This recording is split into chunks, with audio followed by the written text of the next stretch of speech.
রমজানের আগে নির্বাচনের প্রস্তাব তারেক রহমানের প্রস্তুতি সম্পন্ন হলে আয়োজনের সম্মতি প্রধান উপদেষ্টার যৌথ ব্রিফিংয়ে বৈঠক ফলপ্রসূ হওয়ার দাবি। ঈদ আনন্দ সঙ্গী করে এবার কর্মস্থলে ফেরার স্রোত, সড়ক ও নৌপথে যাত্রীদের ভিড়, বাসে বাড়তি ভাড়া নেয়ার অভিযোগ। উত্তোলন করা এলাকায় স্বল্প মূল্যে সিলিন্ডার গ্যাস সরবরাহ করবে সরকার, জানালেন জ্বালানি উপদেষ্টা। সিলেটের 2টি কূপ থেকে 16 মিলিয়ন ঘনফুট জাতীয় গ্রিডে যুক্ত। এবং তীব্র গরমে পুড়ছে দেশ, সূর্যের প্রখরতায় নাজেহাল প্রাণ প্রকৃতি, দুর্ভোগে খেটে খাওয়া মানুষ, হাসপাতালে ডায়রিয়া নিউমোনিয়া আক্রান্ত রোগীর চাপ, শিশুদের বাড়তি যত্নের তাগিদ। বাংলা সময়ের সঙ্গে আছি আমি আলিশা ইসলাম। লন্ডনে প্রধান উপদেষ্টার সঙ্গে একান্ত বৈঠকে আগামী বছর রমজানের আগে জাতীয় নির্বাচন অনুষ্ঠানের প্রস্তাব দিয়েছেন বিএনপির ভারপ্রাপ্ত চেয়ারম্যান তারেক রহমান। সব প্রস্তুতি সম্পন্ন হয়ে গেলে ফেব্রুয়ারিতে ভোট আয়োজনে সম্মতি জানিয়েছেন ডক্টর মোহাম্মদ ইউনূস। লন্ডনে দুজনের 1.5 ঘণ্টা ব্যাপী একান্ত বৈঠক শেষে যৌথ ব্রিফিংয়ে নিরাপত্তা উপদেষ্টা ডক্টর খলিলুর রহমান জানান, শিগগিরই নির্বাচনের তারিখ ঘোষণা করবে ইসি। আর বিএনপি নেতা আমির খসরু মাহমুদ চৌধুরী বলেন, ঐক্যের ভিত্তিতে বাস্তবায়ন হবে জুলাই সনদ ও সংস্কার। লন্ডন থেকে বিস্তারিত জানাচ্ছেন শোয়েব কবির।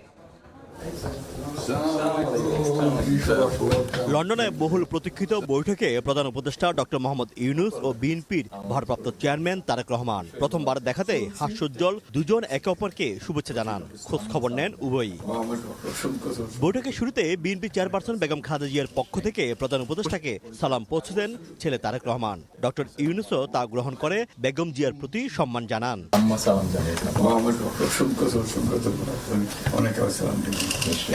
বাংলাদেশ সময় শুক্রবার দুপুর 2টায় লন্ডনের ডরচেস্টার হোটেলে আনুষ্ঠানিকভাবে শুরু হয় দুই নেতার একান্ত বৈঠক। 1.5 ঘণ্টার বৈঠক শেষে হোটেল থেকে বের হন তারেক রহমান। এ সময় হাস্যোজ্জ্বল চেহারায় নেতা কর্মীদের অভিবাদন গ্রহণ করেন তিনি। তারেক রহমান চলে যাওয়ার পর যৌথ সংবাদ সম্মেলনে বৈঠকের বিষয়ে ব্রিফ করেন জাতীয় নিরাপত্তা উপদেষ্টা ডক্টর খলিলুর রহমান ও বিএনপি নেতা আমির খসরু। খলিলুর রহমান জানান, আগামী বছর রমজানের আগে নির্বাচনের প্রস্তাব দিয়েছেন তারেক রহমান। প্রধান উপদেষ্টার কাছে আগামী বছরের রমজানের আগে নির্বাচন আয়োজনের প্রস্তাব করেন। দলের চেয়ারপারসন বেগম খালেদা জিয়াও মনে করেন ওই সময় নির্বাচন অনুষ্ঠিত হলে ভালো হয়। তবে সব প্রস্তুতি সম্পন্ন হলে রমজানের 1 সপ্তাহ আগেও নির্বাচন সম্ভব বলে জানান প্রধান উপদেষ্টা। নির্বাচন কমিশন শিগগিরই ভোট গ্রহণের সুনির্দিষ্ট তারিখ ঘোষণা করবে বলেও জানান খলিলুর রহমান। প্রধান উপদেষ্টা বলেন যে তিনি আগামী বছর এপ্রিলের প্রথমার্ধের মধ্যে নির্বাচন অনুষ্ঠানের ঘোষণা দিয়েছেন।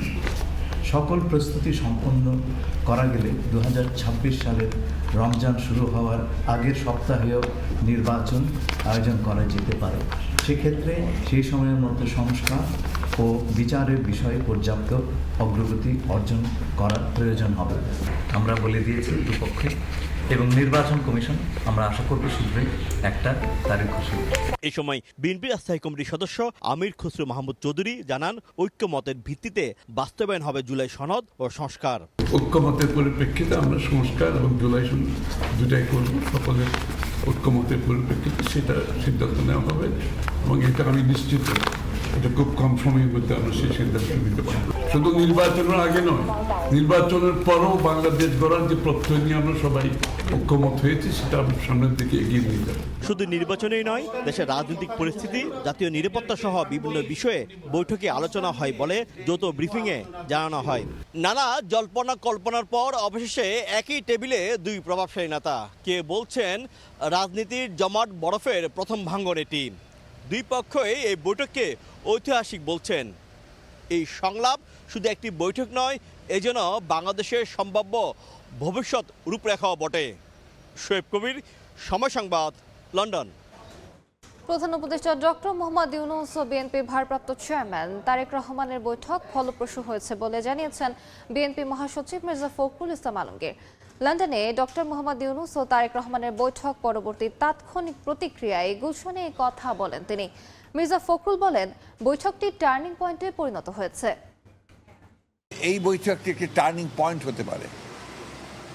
আল্লাহর কাছে অশেষ কৃতজ্ঞতা জানাচ্ছি যে সত্যিকার অর্থেই এই বৈঠকটি একটি টার্নিং পয়েন্টে পরিণত হয়েছে। আমরা সেটাকে কাটিয়ে তিনি জাতিকে এই দুই নেতা আবার সামনের দিকে আশা নিয়ে এগিয়ে যাওয়ার স্বপ্ন দেখিয়েছেন।